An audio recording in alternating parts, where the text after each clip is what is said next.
Good evening and welcome to Friday's edition of Business News right here on TV Africa. My name is Christopher Atito. Now let's settle for the details. I'm following the government of Ghana knocking on the doors of the International Monetary Fund for a relief. They have actually come to the country, and indeed the public have been expressing their reaction on this particular move. My colleague Macklin Awoye engaged the public and has come through with this particular report.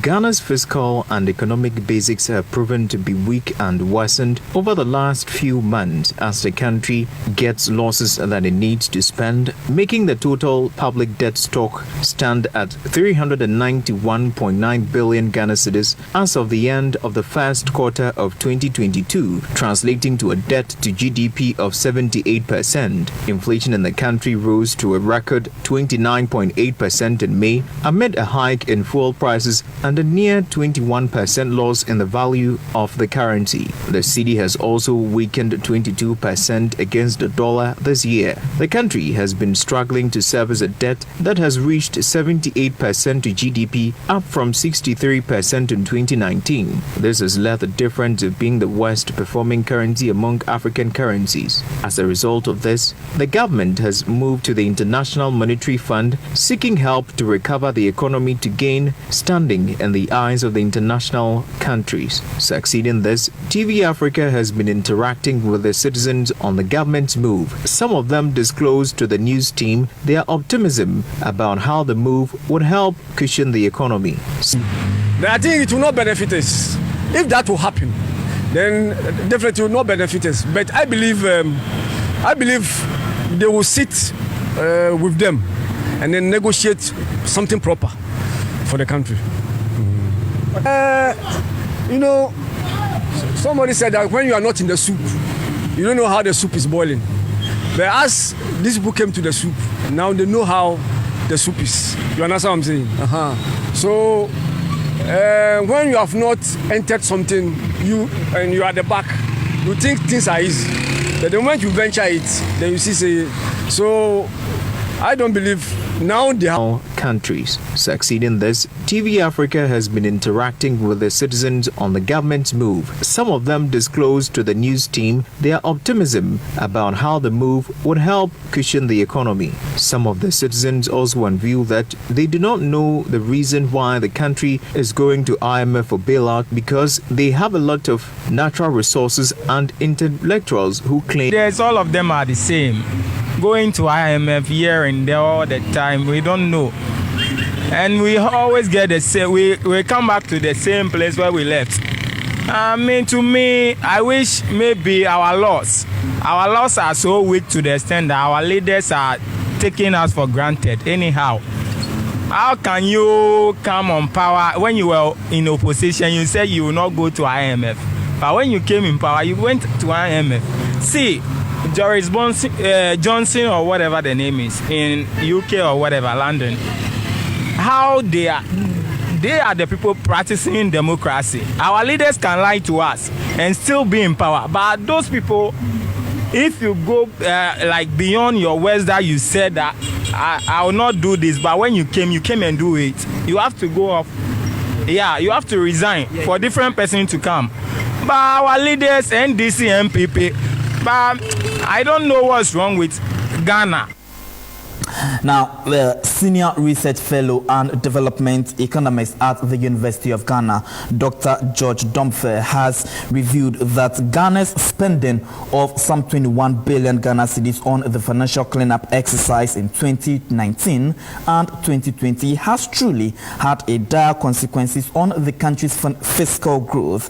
He revealed that the exercise was part of conditionalities attached to the 2015 IMF bailout Ghana sorted during the erstwhile administration. He spoke to TV Africa Business News over the telephone. I think I agree largely with the Vice President's submission on why we are currently where we are. Let me begin from the so-called homegrown factors that he talked about. Before we subscribed to extended credit facility arrangement with IMF in April 2015, one of the key issues they identified was the financial system that was at the time so much troubled, and so they were asking us, as it were, to make sure we cleaned the system. And when we talk about the financial system, it was more about the liquidity, the financial element. The units under this particular system didn't have liquidity. I'm talking about cash. And so the banks, for example, most of the banks were not having minimum capital adequacy ratio. As a bank, you should be having certain cash available with you. So when Kofi, who has a deposit with you, comes, and AMA comes and FIA comes, you are able to give it to them.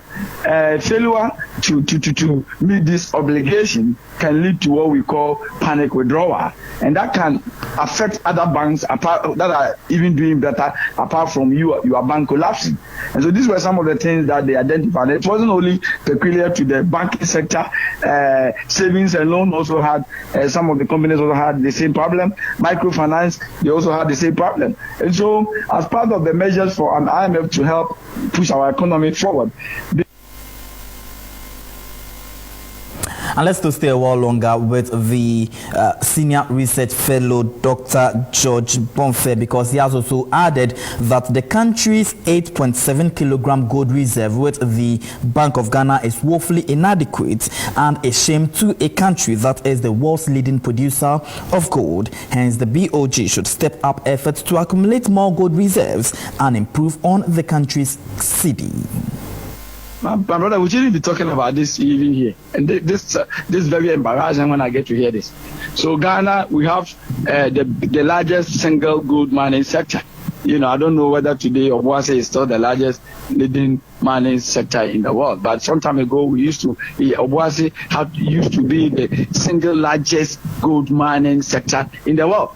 You know, I'm not saying that Ghana is leading, exporter of gold, but we had anywhere in the world, you could see only one particular site that could produce as much you wouldn't see any one particular site that was producing as much as Obuasi was doing. And I'm told our gold is quality, and we have produced gold over and over so many years. And our reserves, if you go to so many countries, their currencies are very strong because they have so much gold deposit. And you cannot say that about Ghana. Ghana, that used to be called Sikampuano. Gold Coast, it's so embarrassing to be talking about this thing at this time, and I'm sure the call by the Vice President is in the right direction. And that's how we wrap up on today's edition of Business News. My name is Christopher Ticho. My colleague Stacey Beswa and Christ on standby with details in the world of entertainment.